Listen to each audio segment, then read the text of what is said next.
సూర్యాపేట జిల్లా వార్తలకు స్వాగతం. సూర్యాపేట జిల్లా కేంద్రంలో మీడియాతో మాట్లాడారు మాజీ మంత్రి సూర్యాపేట ఎమ్మెల్యే జగదీష్ రెడ్డి. రాష్ట్ర ప్రభుత్వంపై తీవ్రంగా ఆరోపణలు చేయడం జరిగింది. రాష్ట్రంలో భూములు కొల్లగొట్టేలాగా పారిశ్రామిక భూములన్నింటి కూడా కారు చౌకగా దారదత్తంగా ప్రైవేట్ వ్యక్తులకు ఇచ్చేలాగా హిల్ట్ పథకాన్ని తీసుకొచ్చిందంటూ కూడా రాష్ట్ర ప్రభుత్వంపై తీవ్రంగా ఆరోపణలు చేయడం జరిగింది. బీఆర్ఎస్ పార్టీ తరఫున ఎంతకైనా కొట్లాడతాం, ఎట్టి పరిస్థితుల్లో ప్రభుత్వ భూములను కాపాడతామంటూ కూడా జగదీష్ రెడ్డి సందర్భంగా స్పష్టం చేశారు.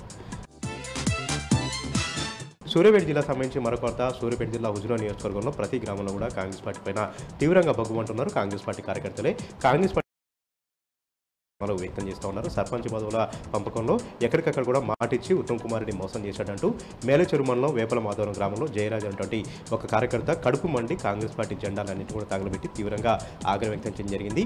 ఉత్తమ్ కుమార్ రెడ్డి ఎన్నికలలో ఆయన కోసం చాలా కష్టపడ్డాం, మాటిచ్చారు, తీరా పదవుల కాడికి వచ్చేలోపు ఎస్సీలను కాదని ఇతర ప్రాంతాల వారికి ఇతర వ్యక్తులకు పదవులు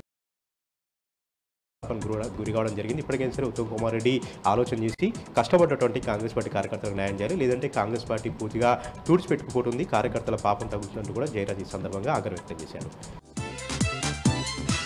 నల్గొండ జిల్లా సంబంధించినటువంటి వార్త ఒకసారి చూద్దాం. నల్గొండ జిల్లా నాగరికత నియోజకవర్గం అనుమల మండలం పేరూరు గ్రామంలో పంచాయతీ ఎన్నికలను బహిష్కరించారు గ్రామస్తులందరూ కూడా. ఆ గ్రామంలో ఎస్టీ ఓటర్లు లేకపోయినప్పటికీ కూడా రాష్ట్ర ప్రభుత్వం ఇక్కడ ఉన్నటువంటి అధికారులు గుడ్డిగా ఎలాంటి ఆలోచన లేకుండా ఎలాంటి సర్వే చేయకుండా ఎస్టీలకు అక్కడ సర్పంచ్ పదవి 4 వార్డులకు సంబంధించినటువంటి పదవులు అక్కడ రిజర్వ్ చేయడంతో ఆ గ్రామంలో ఒక్క కుటుంబం కూడా ఎస్టీ లేకపోవడంతో తీవ్రంగా ఆగ్రహం వ్యక్తం చేసినటువంటి ఆ గ్రామస్తులందరూ కూడా పంచాయతీ ఎన్నికలను బహిష్కరించారు.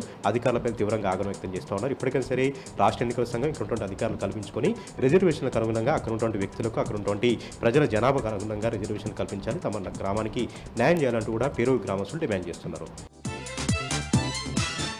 యాదాద్రి భువనగిరి జిల్లా వార్తల విషయానికి వస్తే యాదాద్రి భువనగిరి జిల్లా రాజపేట మండలంలోని గురుకుల పాఠశాలలో విద్యార్థుల ర్యాగింగ్ ఒక్కసారిగా కూడా కలకలం రేగుతూ ఉంది. అర్ధరాత్రి వేళ 10th క్లాస్ విద్యార్థులు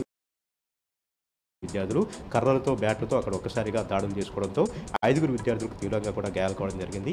ఈ విజువల్స్ అన్ని కూడా ఈ దృశ్యాలన్నీ కూడా సోషల్ మీడియాలో వైరల్ కావడంతో ఒక్కసారిగా తల్లిదండ్రులు ఆందోళన వ్యక్తం చేస్తూ అక్కడ ఉన్నటువంటి ప్రిన్సిపాల్ని సిబ్బంది నిలదీశారు.